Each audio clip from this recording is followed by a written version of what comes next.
karame hahereza abantu badukwiye kumunota advice y'uburyo umukobwa wundi akaba yitwara actually nyine mu mico ye mu byitwarire ni gute umukobwa nyine wamugira nihe nama muri make yamugira kugira ngo abadukurikiye nyine nabo b'abakobwa cyangwa se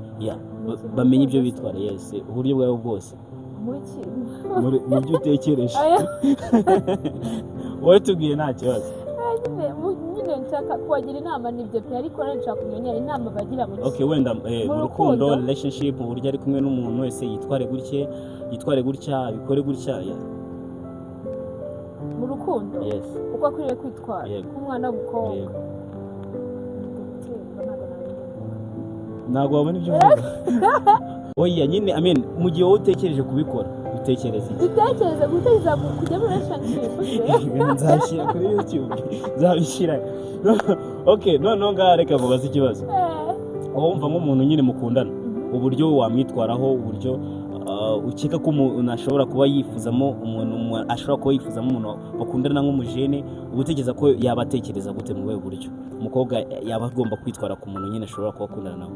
umukobwa ashaka ko ngende gutsindwa ndagusobanurira impamvu gukundana kw'iki gihe